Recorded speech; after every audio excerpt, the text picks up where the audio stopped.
Here we go, back at it yet again with another video. G'day guys, I'm Champ Chong, and if you end up enjoying today's video and you like my brand new haircut, make sure you smack that like button real good. But really quickly, yes, I am still recovering from minor surgery. I had a cyst removed, as you can see right here. It kind of looks like a nut, like maybe like Logan Paul's missing testicle. I don't know, but it was growing inside the side of my head for years, and I got it removed.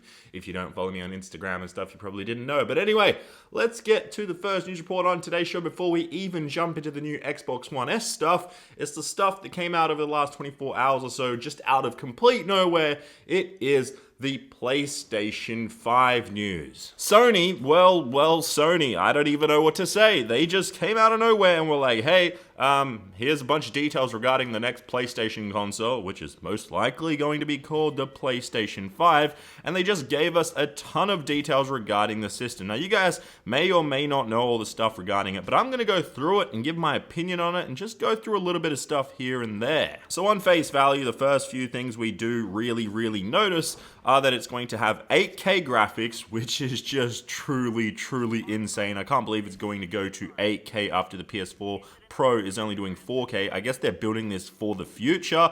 Well, I don't know how much this is going to cost, but it sounds like it's going to be expensive because, well, it's going to also have ray tracing technology, so the games are going to look very close to what you see in like a 2080 graphics card from Nvidia, so it's going to be very nice right there. And then you can also say goodbye to hard drives. Classic old spinning hard drives are a thing of the past with the PlayStation 5 because, well, SSDs will be the brand new thing. This is a very welcome, I guess. Yeah, I'm really happy to see that SSDs are coming into play. And then obviously the big thing right here that everyone has been talking about is that it will have PS4 backwards compatibility. This is a really interesting one, and it's going to be the first thing I talk about the PlayStation 5. Now, they've stated it's going to have PS4 backwards compatibility, and I completely believe them. They wouldn't say it if it didn't, but I have a feeling we could potentially see something like what we saw with the PlayStation 3 when it originally came out, because if you remember the PS3, it came out, it had backwards compatibility, it had all these amazing things, but it cost like $1,000, and then they figured out ways to make it cheaper, more consumer friendly, and for it to become the more popular console that it did end up becoming compared to when it did originally launch. Now, we could potentially see something similar to this if the PS5 doesn't come really strong out of the gates, because, well, if they don't start selling like hotcakes like the PlayStation 4 did, it's the most successful console of this generation, well, we could end up seeing the removal of backwards compatibility or just some sort of online service similar to what they have now or similar to what the Xbox One has with its system set in place. I'm really hoping that this doesn't happen, that all this stuff does stay in play, but it all does seem very ambitious by Sony because, well, if you're going to include 8K graphics, ray tracing technology, you got SSDs instead of hard drive, just the classic hard drive, you got backwards compatibility with the PS4, you've got all this stuff in it.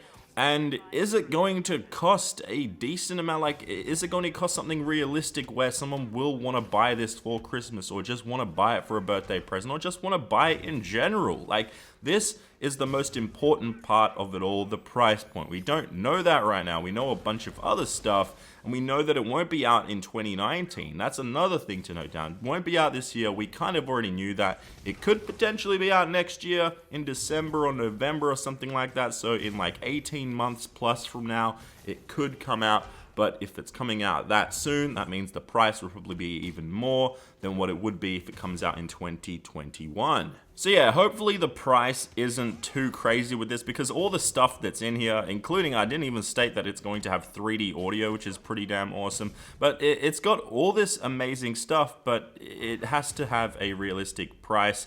But just to quickly also note down a few other things. According to Mark Cerny, who served as the lead system architect for the PlayStation 4, the new console isn't just a spec-boosted boosted upgrade on the PS4 like the PS4 Pro was. There's entirely new hardware inside the PlayStation 5, including an 8-core CPU based on AMD's 3rd gen Ryzen line, built on the chip company's latest 7M Zen 2 process, and a custom GPU based on AMD's Radeon Navi hardware. So yeah, if you end up having an incredible television that supports 4K and it's gonna have a high refresh rate, this is gonna be pretty damn good for you. It just seems like an overkill of a system, but I'm excited to see the amazing games that it does produce. And that's one of the most important things, the games, because a lot of people have been like, well, this hardware is all great and everything, but I could just go out and get a PC right now that's probably more powerful than this thing will be once it releases in a couple of years from now.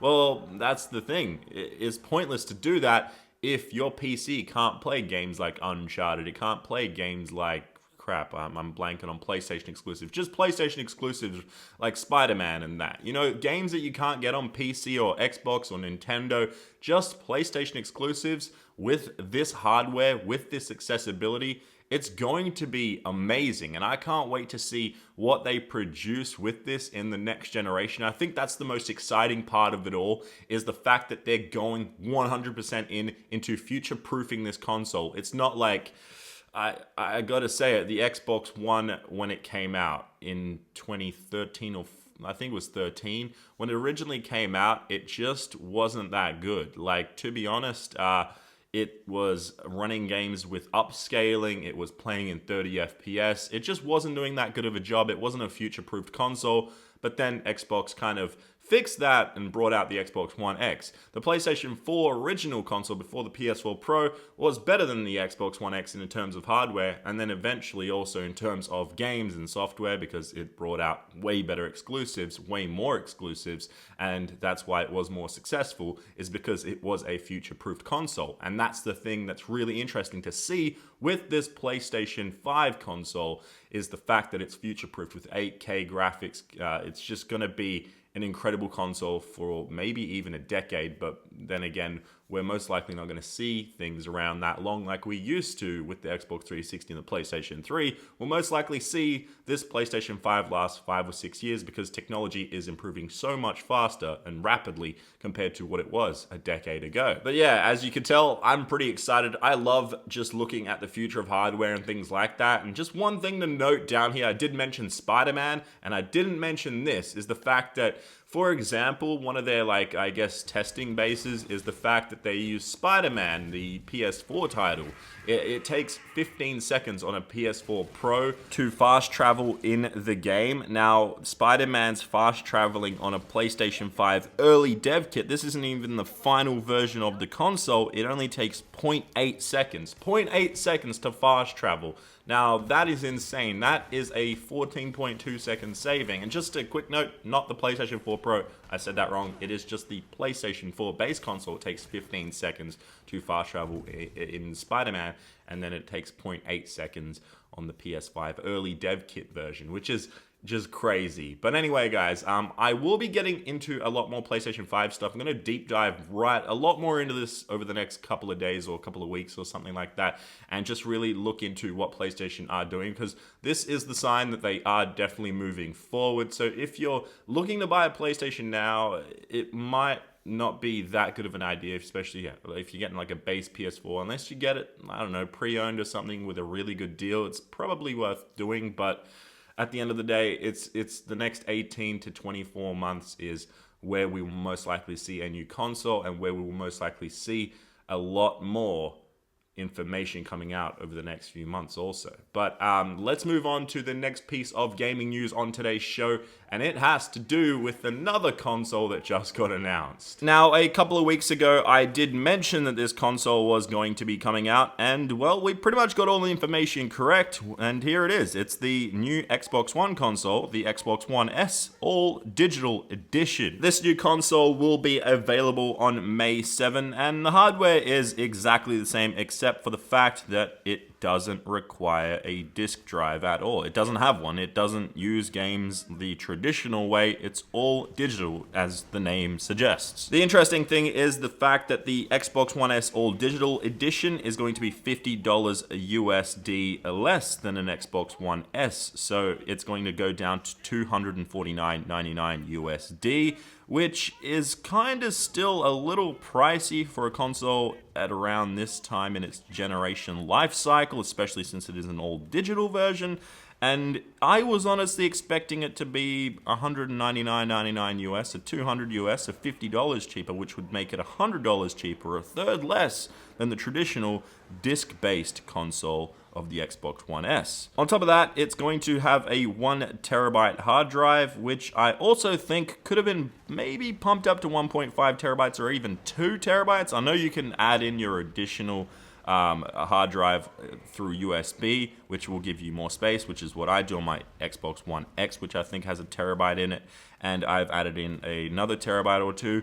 And the thing is, you can do that, but it does look so much sleeker and nicer when you've got it into your entertainment unit, into your setup in your living room or wherever you've got it set up, and you don't have this like just corded on like hard drive to add in more games. Especially since this console is going to be all digital, you're going to run out of space really quickly depending on what kind of games you're downloading on there. And the thing is, you can download games from Xbox Original, Xbox 360, and Xbox One. And go through all those generations. You can grab all those games and you're going to run out pretty quickly, and you may also want to have really good internet. So this console probably won't be for everyone out there, but it's cool that Microsoft are doing this. It does kind of set the future. And just another thing, the PlayStation 5 will play discs, so don't worry about that. That's just another thing I totally forgot to even mention at the start of the video, talking about the PlayStation 5. It just went over my head, and then I talked about this and I was like, whoa, okay, I gotta remember that it does play discs, but this doesn't. So it's gonna be interesting to see what Xbox does in the future, but I'm still pretty sure that the next generation of consoles, both Xbox and PlayStation, especially PlayStation, we are 100% sure, but with Xbox also, is the fact that it will play discs. It will have the traditional game style, or whatever. I'm kind of losing my words here, guys, but that is the new Xbox One S all digital edition and the PlayStation 5 news from Sony. I'm going to be talking about a lot more about that kind of stuff real soon. But anyway, guys, hopefully you did enjoy the video. I've got more stuff coming out over the next couple of days, especially this weekend. I've got some pretty cool videos planned, so hopefully you do end up enjoying those. Hopefully you enjoyed this. If you did, please smack the like button as always. And if you are a brand new viewer around here, make sure you click that subscribe button with the notifications on. And I will see you guys in the next video. Bye-bye.